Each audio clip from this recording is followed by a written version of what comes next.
Hello everyone, my name is Christian and welcome back to my hobby blog. Today I'm going to be talking about Book 2 of the Tawny trilogy by Hobb and Hobb. And this is part of the Realm of the Elderling series. This is Trilogy 3. And this may be probably not my favorite one. I really enjoyed this book overall and the previous one before that, and I should say this is going to be full of spoilers for this book because I want to talk about, the particulars about why I'm not really enjoying this trilogy as much. But I'm really enjoying everything with Fitz. I think Fitz is my favorite character in the series. I think he is definitely top 5 when it comes to main characters in fantasy that I've read. Fitz is fascinating in this book because he is having such a hard time wrestling and juggling all of these different personas and identities, and also all the people that he knows within those identities as Fitz Chivalry, as the Royal Bastard, as Tom Badgerlock, who is like this rough and tumble farmer guy, and no one really assumes much from him until he actually starts talking because Tom is not one who is that careful. He tries to be. He really tries, but he keeps slipping. And everything between him and also his, I guess, nephew, or technically son, what's his name? Dutiful? I think that's his name. He was rubbing on me so hard on the first one. I did not like Dutiful at all. I thought he was really annoying in the first book. But this book, Hobb and Hobb is just yet again showing why she is one of my favorite authors. And that's with the way that she is so, adept at, changing my mind about characters. Because Dutiful, or Prince Dutiful, he is a character I did not care at all about. But this book, his relationship with Fitz throughout the book is so interesting. I love the back and forth that he and Fitz has, and they finally settle on forming a coterie that includes Lord Golden, or the Fool, and also Shade, and also a boy by the name of Thick, who just sort of appeared in the castle one day, and Queen Ketrican. I think that's how you say her name. I hope so. I don't listen to the audiobooks. I read them physically. But she allowed this boy to come in because his mother had died. She didn't know that, but he was wandering around the castle, and she noticed, he was just wandering around, so he was put under duties, basically, to help Shade around the tower. And Thick, I think, has been the biggest hidden gem for me of this book. I was not expecting anything from Thick the character, but I think he is my favorite side character right now in this trilogy, because his relationship between Shade, Fitz, and Dutiful is so well written, and I just love his character. I think I have a lot in common with him. I'm not as low functioning as he is, but I am high functioning autistic. And there's a lot of parts when I'm reading his, not his chapters, but when Fitz is talking about him, there's so much that I see myself in. And he ends up being a pretty great character to everybody. Sure, he hates Fitz, but it ends up that the piebalds have been kind of feeding him threats this entire time. And he was the spy that no one thought to at all investigate or anything. I thought that was really, really clever how Hobb and Hobb just had him straight in our faces most of the book until Fitz figures out, oh, wait, this guy's probably the guy who's the spy. And then I guess to piggyback off of that, to go back to my original point, the reason why this book and the previous book are making me think this is not my favorite series, and why Live Ship is probably still my favorite, is the fact that the climaxes and the whole storyline around the piebalds, I just do not care for whatsoever. I'm hoping Robin Hobb in book 3 will finally get me to care about them, but I just don't. I just really want to learn more about the wit and the skill, and I want to listen in more on the conversations between the Fool and Fitz, who I was very heartbroken. How the relationship not really blossoms, but I guess withers. The Fool is full on Amber from Live Ship Traders. We discovered this book, and we have Selden who comes in. Selden Vestry. He comes in as a envoy to King Ketrican, and they start talking about dragons. I love all that.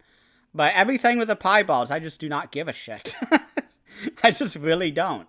And I'm trying my hardest too, but I don't know, everything else in the series is just so great. I just love it so much, except for that. I just really don't care for that, and where we are headed for next book, the bride-to-be for Prince Dutiful, who is really interesting. I hope we get a lot more info about her in the next book. She's the Nacheska, I believe is her title. She has asked Fitz to hunt down a dragon that's near the Out Islands, I believe, and to behead the dragon and bring the head back. And I do not like that whatsoever, that idea. I do not want a dragon to be beheaded. I want him, or that dragon, whoever it is, to come back and help out Tentaglia with her crest and restoring the dragon race, because that is a story I'm a lot more invested in than the story of the piebalds and everything like that. And I'm full on board with Prince Dutiful at this point. I'm very excited to see how his storyline plays out in book 3. I really hope he does not die. I would be gutted if he dies. We already have Night Song. I think that's his name. Or Nightwing. I apologize. I'm not the best with names and remembering them off the top of my head, but he died last book. We still don't have a witted replacement for Night Song. So I hope in the next trilogy, not this one, I'm hoping the next one he Fitz, bonds with another creature, because I love that dynamic, and I love the writing as well between the two. And we get a lot of skill, I guess, talking, skill, telepathy, or whatever. Because Fitz is finally skilled enough to be able to just talk to everybody who is skilled within the castle. That includes Shade, that includes Thick, Dutiful, and the Fool. The Fool can kind of skill, but he's doing his best. But what was I gonna say? Fuck, it just slipped my mind. But yeah, like all of that, all the writing with the talking through the talent or the skill, I really enjoyed that, and the wit. I really enjoyed that aspect of this book. I really enjoyed just everything going on in this book. Also with Starling, and as well with, along with, shit, what's her name? So we have Hap, who is the unofficial son of Fitz, and he is having just a time. I was hoping we would get more of his character this book, but, I mean, looks like we're not going to get him in book 3. Maybe we will. Maybe not, but there's a woman that Hap and Fitz always visit, or Tom Badgerlock. And I can't remember her name, but she has a cat, and she has a really intimate relationship with Fitz, and he just does not want to reciprocate that once he finds out that she is married. And he is just being himself, just being really annoying, and just, I really did not like those chapters. I like them on a drama level. I really like, drinking tea, as they say, but I don't know. I just want more out of that storyline. And maybe in the Sailor Sun or Trader Sun, whatever the next trilogy is called, maybe in that one we'll finally get a lot more with Hap, but I don't know. I'm enjoying the singular POV structure so far this trilogy. My favorite part about the live ship traders was the fact that we were jumping between all the different characters that was in our cast, but this one was still sticking solely with Fitz, and I enjoy it. I like it for the most part, but I don't know. I just want more. I just want more POVs. I would love to get in the head of Dutiful, Thick. Shade would be amazing. The Fool, although that'd be probably too many spoilers for the series. But I just really want to know more about them. And there's no way for us to do that unless we are within their heads. And we won't be, as far as I know, in this trilogy. So that's a shame, in my opinion. But I'm still really enjoying the series. I think I'll give this book a 8.5. Again, the ending of this book, with what goes down with the piebalds, a little too quick for me. I don't know, but at the same time, I don't care about those characters, so I was fine with that. I was fine to be done with them because Fitz basically just takes them all out on his own and then kills the horse of one of the piebalds. And he goes back to the castle and we continue on with the story. And I was like, okay, great. And I think it's Starling or the Shade or Ketrican. Someone says, like the piebalds have basically all been wiped out because of what Fitz did. And I hope that's the case. I hope we don't have to hear from them again, but I don't believe that. That was not a satisfying end at all to that storyline, so I feel like Robin Hobb has a lot more plans with that faction of the piebalds.